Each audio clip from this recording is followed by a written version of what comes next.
It seems like 2020 is going to be an awesome and exciting year for the Nintendo Switch. So today we're talking about 20 games we're looking forward to releasing on the Switch in 2020. Let's kick it off with number 20, Deadly Premonition 2, A Blessing in Disguise. Now the original Deadly Premonition is a cult hit. It's a weird mix of a game that kind of ended up being both genuinely good, but also like a so bad it's good type of thing. It's hard to explain, but it has a quirky charm that people just fell in love with. And now we're getting another one. This one, as of right now, is only a Switch title, and it's set in 2019 Boston, focusing on FBI agent Aaliyah Davis, but the plot will also apparently intertwine with returning Francis York Morgan. The original wore tons of great influences on its sleeve and was part spooky, part TV investigative drama, part really goofy, very Twin Peaks in a lot of ways as well. We just hope they keep that weird train rolling here. Deadly Premonition 2 is expected to drop sometime this year in 2020. Now over at number 19, Röki. I think that's how you pronounce it.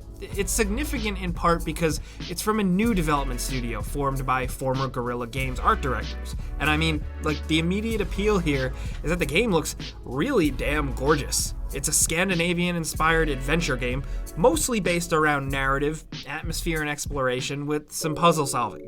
That's about what we know right now. It's dropping on all the major platforms, but certain games of this type really thrive on Switch. Look at Grease, or Grizz, or however you pronounce it, from last year.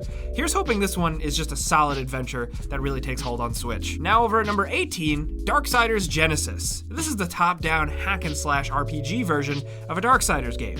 It's out and playable on PC before the Switch version drops, so we can safely say it kicks a surprising amount of ass. You can switch between Strife and returning favorite War at any time. Combat-wise, Strife is more projectile-based, while War, of course, is a big old chunk boy with a sword. And there are some surprisingly cool boss battles and platforming sequences throughout. It's just generally an enjoyable playthrough with some good challenge and a really nice departure from Darksiders 3 straight up. This is one you should definitely look forward to, or if you're watching this video later on, you should have it on your Switch. Now at 17, Super Meat Boy Forever. Yeah, Super Meat Boy is returning seemingly this year, although with a new twist, sorta. Super Meat Boy was an intense, high-stakes platformer. Now the stakes are intense and challenging, but it's a runner. As Meat Boy, you're constantly running forward in the environment, and it's up to you to punch, jump, slide, and do wacky stuff to survive a level. It was shown off by Nintendo first in their 2017 Indie Showcase video, and we expect it to just be a really good, fun game for the system, you know, if the original is any indication at all. Now, sure, I will say gameplay-wise this one is substantially different from the original, and that departure might disappoint some people, but I still think just the whole setup, the vibe, the art design of Super Meat Boy games, like, all that stuff is awesome, so we're just happy to have more of it either way. Fingers crossed it's good. Now over at number 16, Trials of Mana. This is getting a remake this year. You know, obviously the Super Nintendo Classic totally makes sense to play on Switch. This was originally Seiken Densetsu 3 in Japan, mind you, but the graphics for this classic JRPG are now fully 3D and absolutely gorgeous looking, and it doesn't look like they're doing it like the way they remade Secret of Mana at all, like from a gameplay perspective. You can control the camera somewhat now, it seems like you can jump, and generally the game is really freshened up for a modern generation, judging from the gameplay we've seen. I've said it before, I've said it a million times, but JRPGs are really right at home on Switch, so Trials of Mana is something you should probably definitely have on your radar. Now over at number 15, if we're talking about things you should have on your radar, The Outer Worlds is coming to Nintendo Switch. It was delayed, but it should be dropping in 2020, and it's just a really, really good Obsidian first-person RPG. Set in a new sci-fi world, controlled by corporations, it's heavily satirical and funny, but that gameplay, it scratches that itch, man. If you love the Fallout games, if you love something like New Vegas, or if you just love Obsidian RPGs and their quest design and writing, The Outer Worlds will be right up your alley. You create a character, and you have tons of freedom to how you want to pursue things. Do you want to level up your charisma and talk your way through every situation, sneak your way through every situation, shoot your way, hack your way? You name it. The game actually is designed to make every way you would try to play feel not half-assed. If you haven't touched the Outer Worlds yet and you're holding out for the Switch version, that might be the right move, because it's really good. It was one of our favorite games of 2019, and now it's probably going to kick ass on Nintendo Switch. Now at number 14, Baldo. A frankly incredible looking game with some cool looking character designs. It's by NAPS Team, or NAPS Team, a development studio from Italy that has been making smaller games for quite a long time. But this looks to be an action-adventure RPG with colorful characters, some beautiful towns, and lots of dungeon crawling with combat and puzzles. There's an open world map, a bunch of side quests to engage in, and hidden special items to collect. All I can say about this one for sure so far is that it looks extremely charming and right at home on the Switch. But over at number 13, something we're really excited about, Hollow Knight, Silksong. You know, at first, the original Hollow Knight was very much a PC gamer thing, but it found a new lease on life when it dropped on Switch. And in 2020, we're really looking forward to Hollow Knight Silksong. It's a sequel, and it's going to give us more of that Metroidvania gameplay with punishing platforming and enemy encounters that we kind of really fell in love with. Hollow Knight was special for its art, mood, and atmosphere too, and it looks like those philosophies remain the same here in the sequel, although with a new playable character comes tons of new exciting possibilities and abilities. Hornet, this character, fights with a big needle and just looks generally faster paced. Now, instead of heading down into the depths to stop something like last time, this time you're climbing your way out of some depths to get to the top to get some answers. Silksong is still technically TBA, but we're really hoping it can squeeze in and release on Switch this year. Next at number 12, LEGO Star Wars The Skywalker Saga. This is apparently like the LEGO Star Wars game to end all LEGO Star Wars games. You get to play through all 9 films. Yes, all 9 in a completely new game experience. This seems big. You're getting the prequels, the originals, and the sequels. You have the freedom to jump around to different planets and even choose which saga you want to start with. And there's no order. There's open world hubs and tons of things to collect and diversions to keep you busy, like pod racing. Honestly, these LEGO games are surprisingly great. They've really taken on a life of their own in the internet world the last few years. We're hoping that this game can live up to the memes. Let's just say that. Now over at number 11, Bravely Default 2. Announced at the Game Awards, we're getting a Bravely Default game for Nintendo Switch. Like I say, JRPGs kick ass, and the 3DS for a long time had some really great ones, especially Bravely Default and Bravely Second and Layer, and now, hopefully, if all goes well, we're getting Bravely Default 2. But right now, details are still slight, expect emphasis on characters and lots of cool towns, combat with a job-type system, exploration, and hopefully just some overall challenging gameplay that the series has handled very well in the past. The teaser trailer only gives us a glimpse, but it also looks nice, too. We know that the original series developers are returning here and collaborating with the developers of Octopath Traveler. I wonder if we're going to see the previous Bravely games make their way to Nintendo Switch first. We've speculated this before, that could be a thing, but Bravely Default 2 is scheduled for a worldwide release in 2020. Now, down to number 10, Overwatch 2. I'm not sure how many people truly embrace the original Overwatch on Nintendo Switch, but Overwatch 2 is coming to Switch, and with it, seems like they're bringing over the same concept for PC, PS4, and Xbox One versions. This new kind of untraditional sequel where it attempts to build on the original in new and interesting ways while trying not to leave the player base behind. It seems like a tricky balancing act, but the casual way they're going about a lot of this is pretty unique and interesting. A campaign, co-op missions, upgraded graphics and character designs, team versus team, a bunch of new content, but everything you've earned from the original game will carry over. And the most important and most interesting thing, the attempt to not separate player bases, according to Blizzard, current Overwatch players will fight side by side with Overwatch 2 players in PvP multiplayer.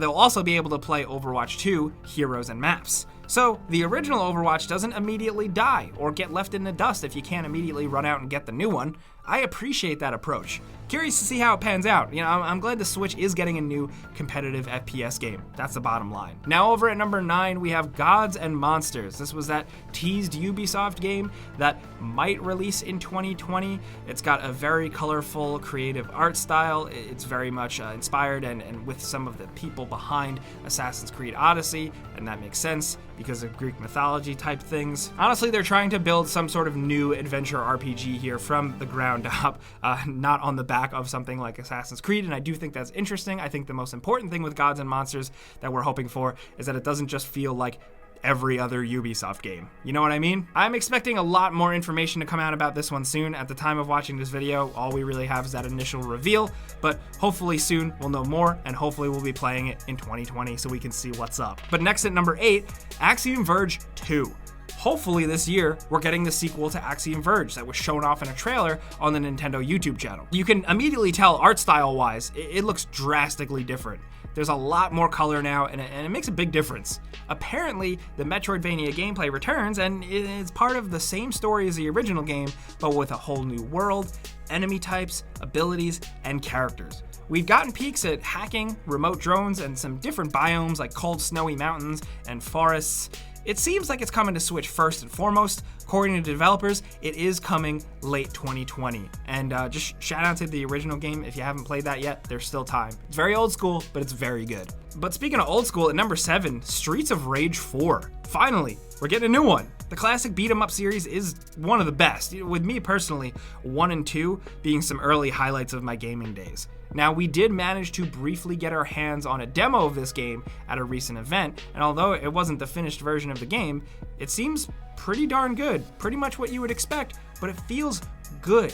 Picking up items, throwing items, punching enemies, grappling enemies, jumping, everything feels exactly like you would expect, but with some incredible animation and some really, really good character art. Means that like this game should not be immediately dismissed, you know? I know a lot of times for like a beat 'em up game, especially like a revival, it's like, okay, whatever, but I'm really thinking this one could be awesome. And on Switch, on the go, even better if you ask me. Now next at number 6, Pokemon Mystery Dungeon, Rescue Team DX. Pokemon Mystery Dungeon finally is heading to Switch, in one that seems particularly like a nice change of pace from the usual Pokemon formula, considering some of the fan base has been a bit more divided lately.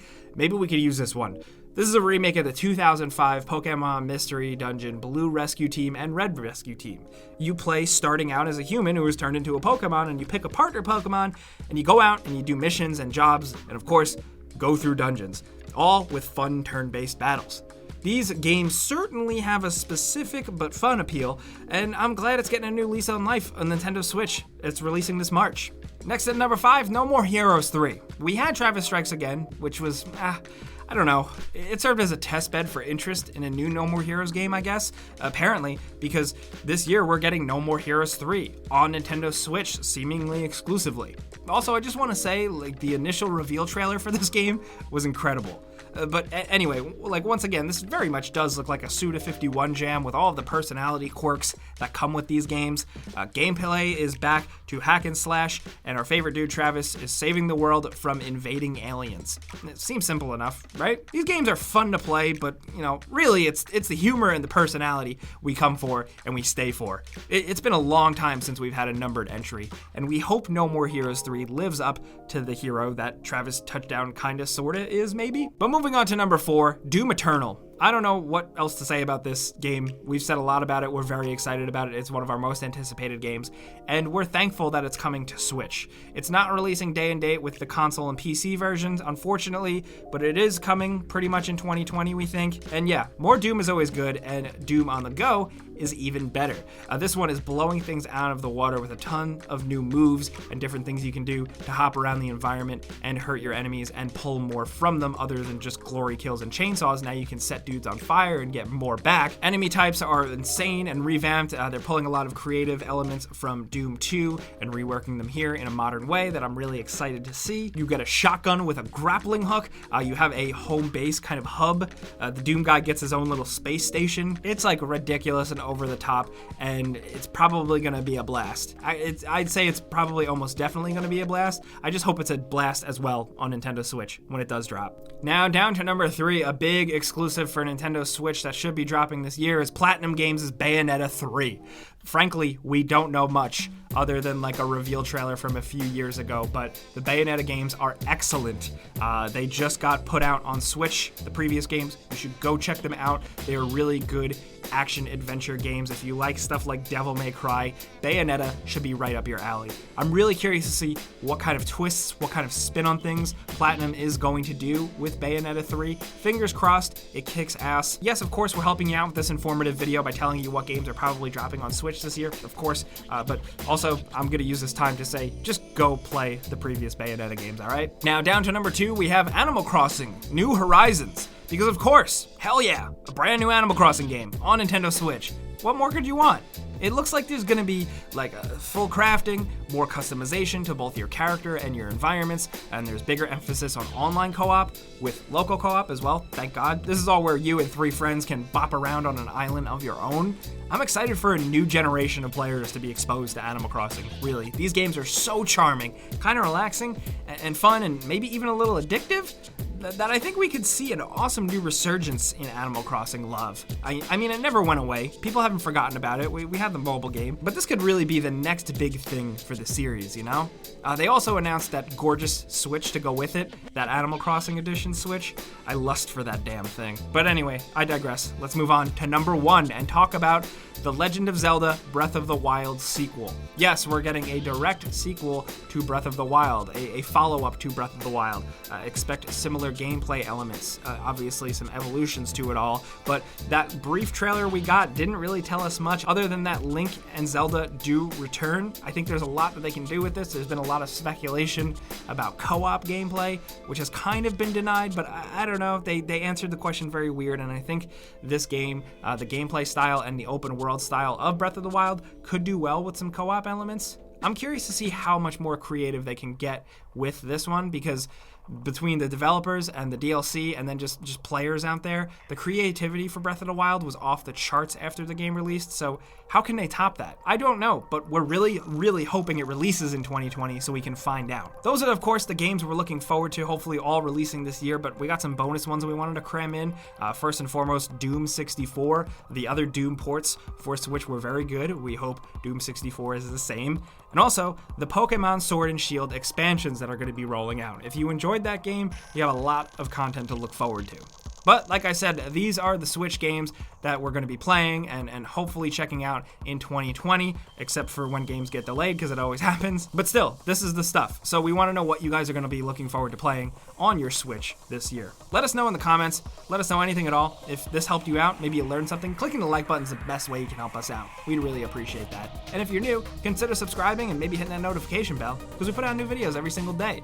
But as always, thanks for watching. We'll see you guys next time.